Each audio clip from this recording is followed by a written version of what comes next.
What's up everybody, Chef Glenn B and I'm back in the kitchen, and today I've got a challenge.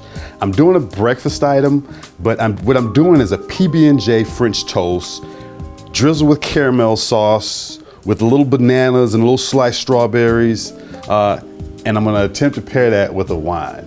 Let's get to it. So I'm gonna make some strawberry jam. I got these raw blanched peanuts. I'm gonna make some fresh peanut butter.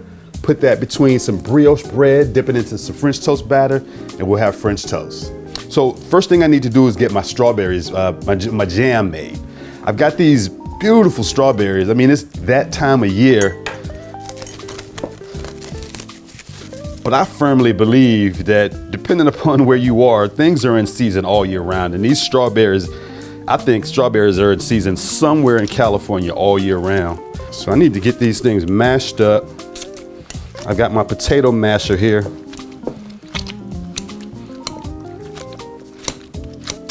All right, so that's about as far as I want to go with mashing my strawberries.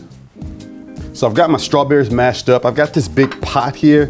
I've also got a candy thermometer. I want to get these, when I cook my jam, I want to get it above 220 degrees. I like to get it to 221, then I can shut the heat off. I'd like to get through a full 220, make it to 221, and I feel like 221 is a safe temperature. So I'm gonna start by dumping my strawberries into the pot.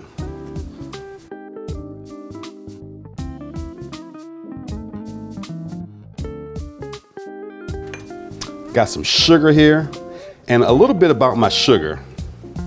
I like to use organic cane sugar. This is a Whole Foods brand, but I like to use the organic cane sugar. If you ever want to do a comparison, you get the sugar, the regular C&H sugar or Domino sugar or whatever sugar that is, and you get this sugar and you put them side by side and you look at them, look at the difference in appearance, and then you taste them, you smell them. Just do all of that and compare them, and then you come back and you tell me what you think. I would appreciate it in the comments if you guys could go and find this organic sugar and get your regular sugar and do that test and come back to the comments and let me know what you think. I think that this sugar is far superior. I live and die by this sugar. You know, this is what I use. I don't use any other sugar, okay? So I'm gonna add my sugar to the pot. Get my heat on. So I've got my sugar and strawberries in the pot. I've got some lemons here. I need to get juiced because I also need to add some lemon juice to this. The lemon juice is what's going to help me have a gel to the jam. The pectins in the lemon is what's going to allow the jelly or the jam to jelly. Is that the right thing? Let the jam jelly? I don't know. You know what I mean. To make it come together and to make it firm up a little bit, I need the pectins in this lemon juice. Make sure I've got enough.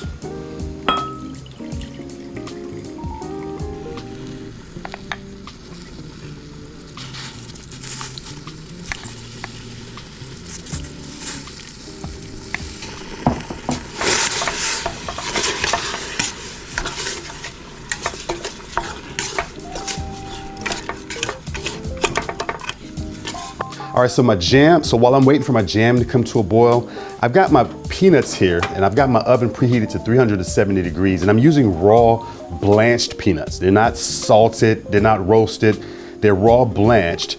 I've got a sheet pan here with some aluminum foil on it, and I'm just gonna roast my peanuts, and I'm gonna roast them for about 15 minutes or so. It's gonna end up being anywhere between 15 and 20 minutes. It varies. Sometimes they roast a little faster, but generally it's between 15 and 20 minutes. I would check them at 15 minutes. You'll begin to smell them. I tell you, you won't be able to not notice them.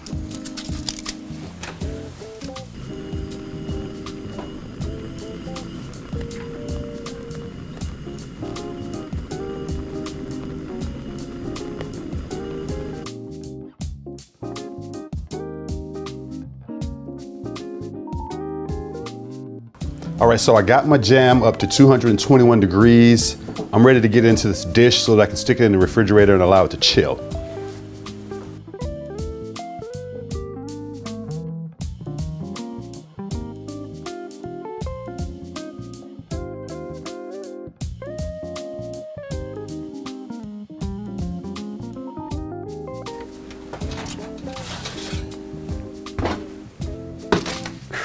I wish you could smell this. It smells like a peanut factory in here. These things are loud. Smells fantastic though. So these came out perfectly. They're nice and browned. The only thing that I add to my peanut butter is peanuts and a little bit of sugar, no salt. That's it. All right, so I'm gonna get my peanuts into the food processor.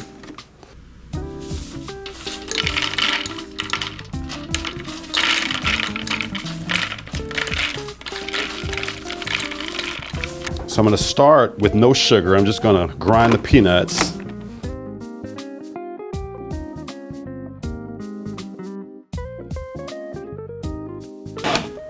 All right, so it's starting to look really nice and creamy. I'm gonna go ahead and add my sugar at this point.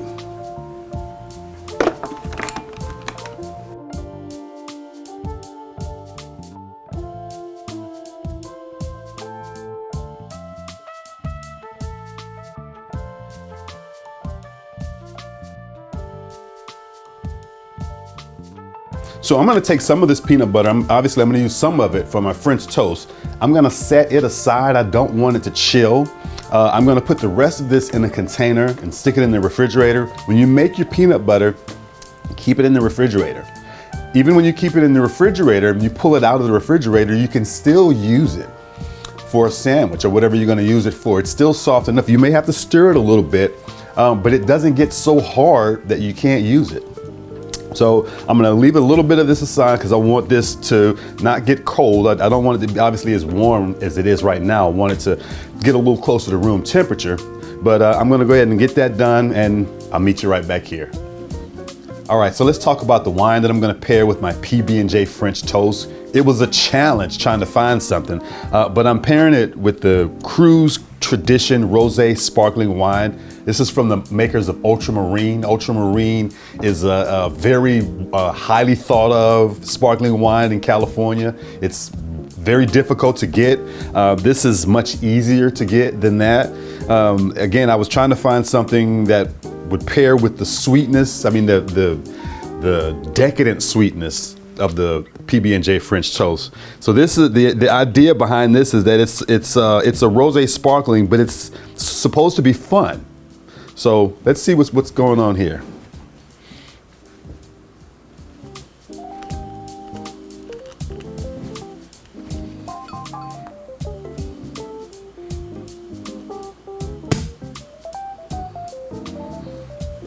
Check out the label. Got some laser beams coming out of his hands.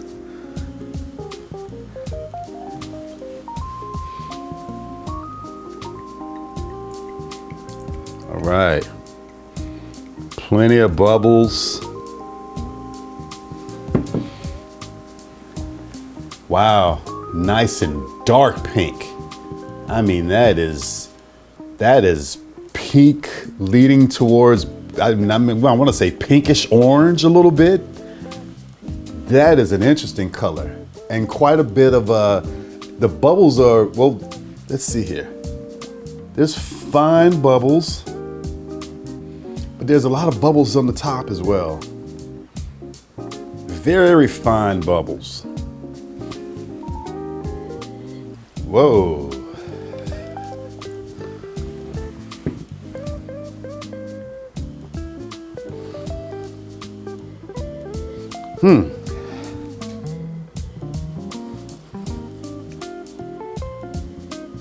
So it's a little tight on the nose. I'm getting a lot of floral notes. Getting a little like orange zest. A little citrusy on the nose. Orange, lemon, kind of citrusy. Let's see what it tastes like.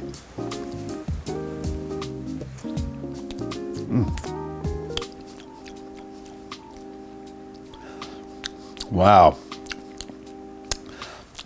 So that orange thing that I thought that I was getting, there's a little, it's like tangerine. Yeah, it's like a tangy tangerine. There's also a sort of a stewed note to it, like almost like not tasting like a beer, but like it's got that maybe I dare not say hoppiness. I don't know, but there's a right on the initial taste, there's like some sort of a stewed thing going on, sort of wow, this throwing me for a loop. I'm experiencing something that I have never experienced in a sparkling wine, and I'm just, wow, I'm learning on the fly here.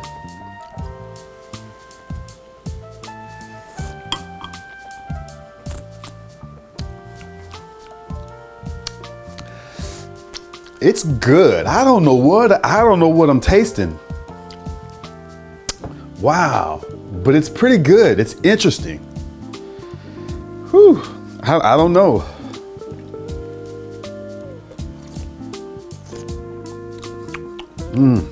It's good. I don't know what else to tell you. It's really good. There's a lot of citrusy notes going on. There's some floral stuff going on, but there's this on the initial, as soon as I taste it, the first thing I taste is sort of that brewed thing, that brewed or stewed, like maybe stewed like really mature fruit, almost like a really ripe grape, or a grape that's a little overripe. Yeah, it tastes like really overripe fruit initially, so much so that it reminds me a little bit of beer. Not in a bad way, but there's a sort of a beer type thing going on. And maybe I'm pretty sure someone that knows a lot more about this stuff than I do is going to tell me that that's not what I'm tasting. But I'm going through my sommelier training, so I'm learning. I just don't know what's going on in this class right now. All I can tell you that it tastes good. This is my first time tasting, actually my second time tasting one of the cruise wines, but the last one that I tasted was not a sparkling rosé. So this is really different. I mean, the darkness on it and that stewed thing that it's got going on, it gives it a little bit of depth. I mean, it's not just a flash in the pan sparkling rosé. This is thought-provoking, obviously. All right, so I went to do a little checking. This is actually 54% Pinot Noir and 40% Chardonnay. It's 13% alcohol. It was produced in California, obviously, and it's a really good sparkling wine. All right, so as I mentioned, I need a caramel sauce on my French toast. Before we move on, I just want to say though, if I'm moving too fast for you, don't worry about it. Just relax, pour yourself a glass of wine, enjoy the video. The link to the recipe is in the description below the video. And if you don't mind, I'm gonna sip my wine as I continue to cook with you, all right? So, as I mentioned, I need a caramel sauce. I've got brown sugar, butter, some milk, some vanilla extract. And what I'm gonna do is I'm gonna start, I'm gonna go ahead and add my butter, the brown sugar, and the milk. I'm gonna go ahead and bring that to a little boil. So we're starting to melt a little bit here. It hadn't come to a boil yet.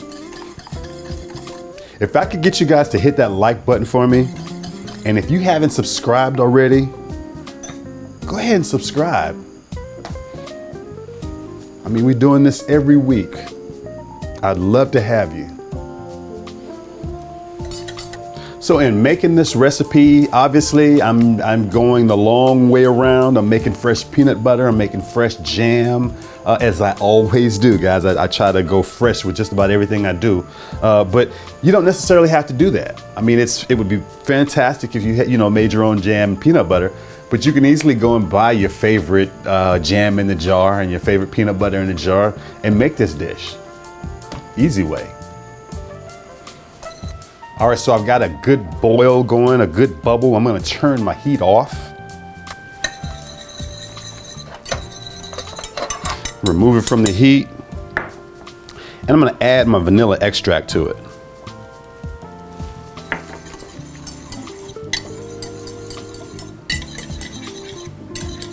Boy, this smells so good. So I'm gonna allow this to cool a little bit.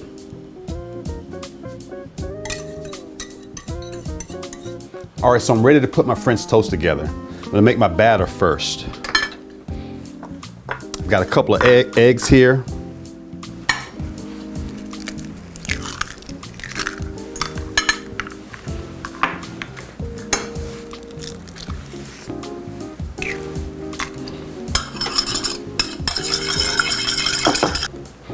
Got some milk.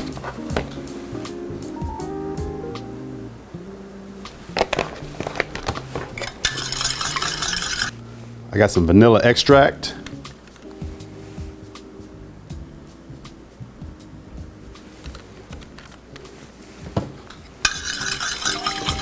Got some whole cinnamon stick here.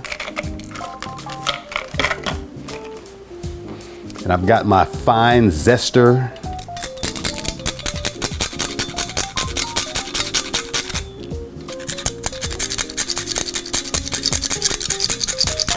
And I've also got some whole nutmeg. Add some nutmeg.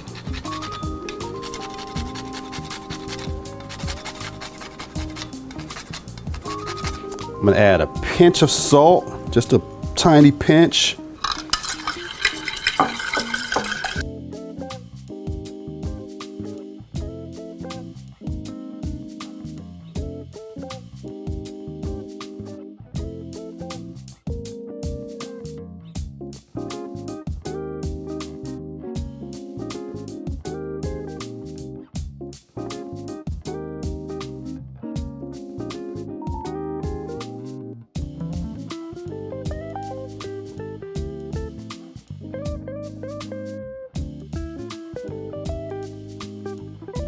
All right, so I'm ready to assemble everything.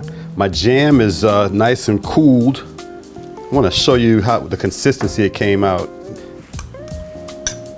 So we got there. And this is the peanut butter. I'm going to use the same knife here, but that's the peanut butter. Nice and creamy. So what I'm going to do is going to make some peanut butter and jelly sandwiches, basically.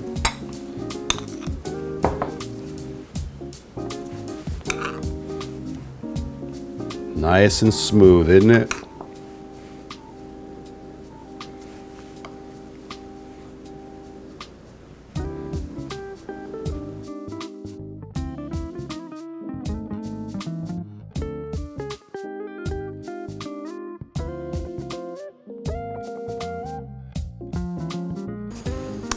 So I'm going to add my butter to the pan.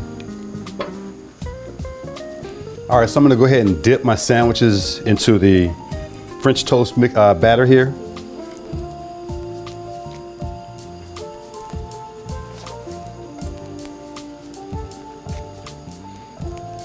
And right into my pan.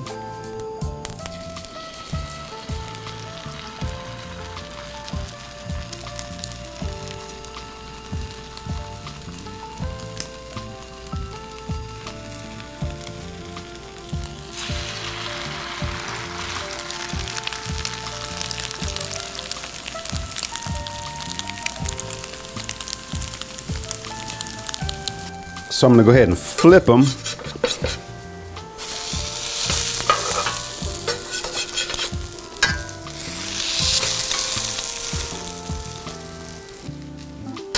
so I like to flip them a couple of times.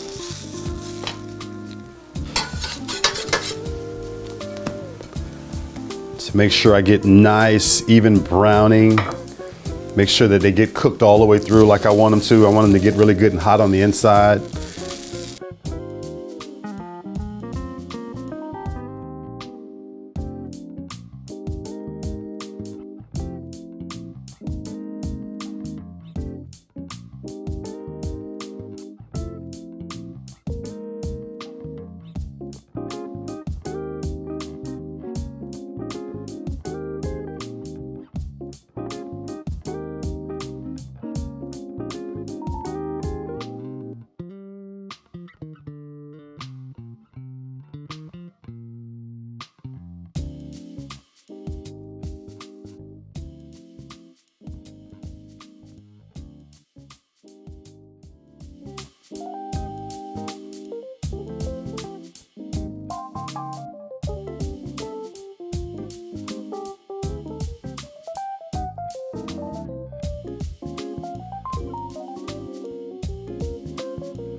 All right, so my PB&J French toast is done.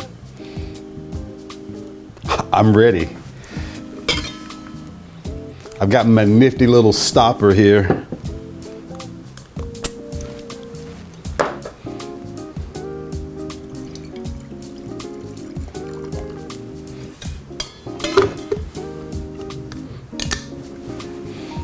All right, let's see what we got here.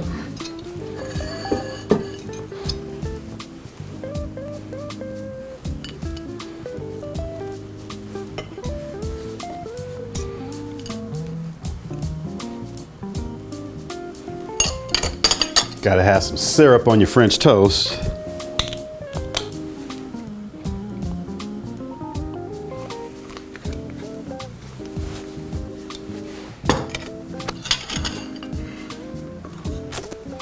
Let's see what we're working with. I'm a little excited.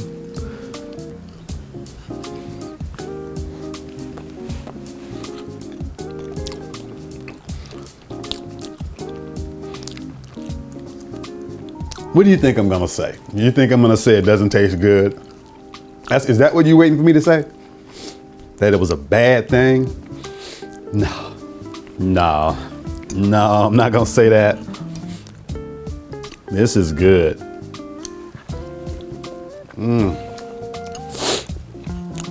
Delicious. Get a little bit of this fruit.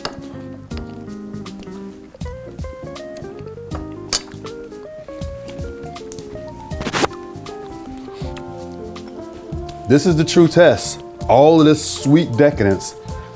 Let's see if it pairs.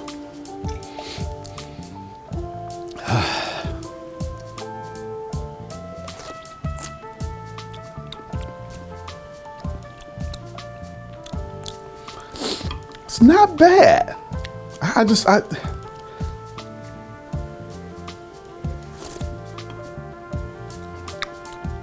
The pairing is okay. It's not a fantastic pairing. Give me a second, I'll be right back. So I'm gonna go totally off the rails here. I mean, totally off the rails. I tried the sparkling rosé. I love the sparkling rosé, it just didn't pair with this. I'm actually gonna pair it now. I'm gonna attempt to pair it with a 2021 Wayfarer Pinot Noir.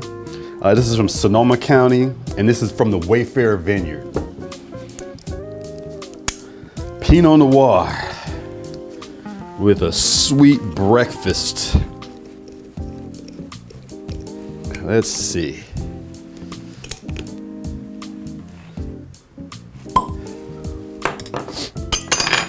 Now this.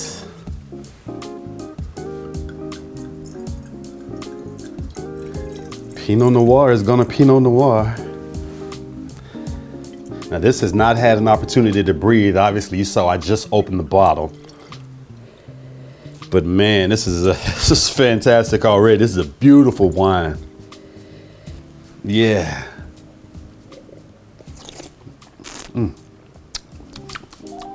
That's what Pinot Noir is supposed to taste like.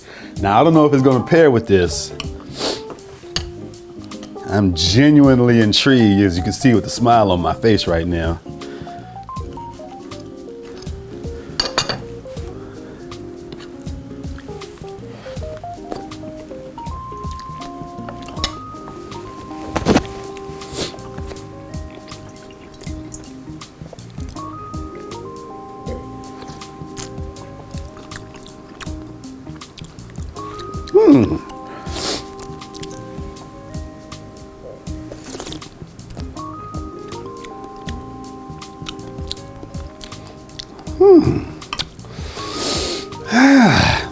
Love the wine, but it's not pairing.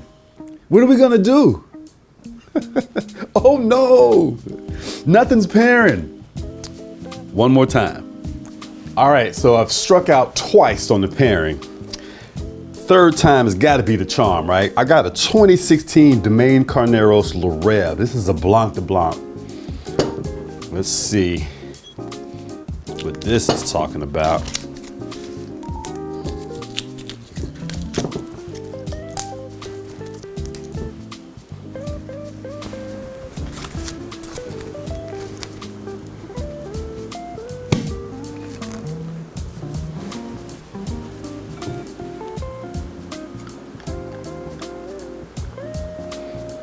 Plenty of bubbles on this one.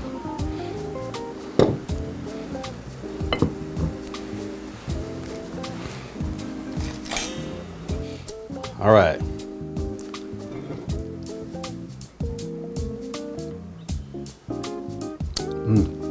Plenty of juicy acidity.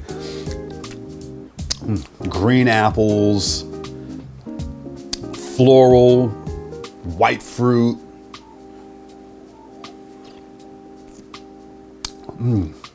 Nice balance. That's good. All right.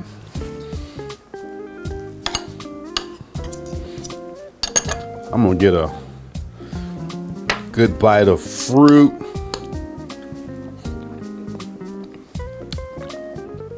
And the French toast.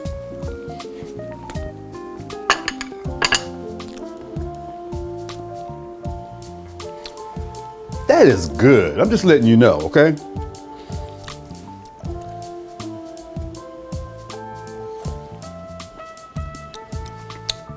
Finally. I thought I was gonna have to open a fourth or a fifth bottle. Man, I got a lot of wine to drink this week.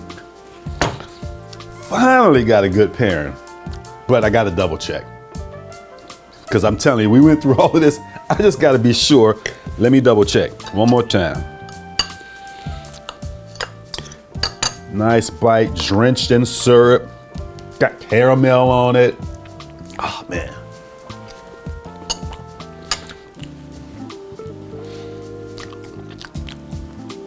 This is good eating, I'm telling you.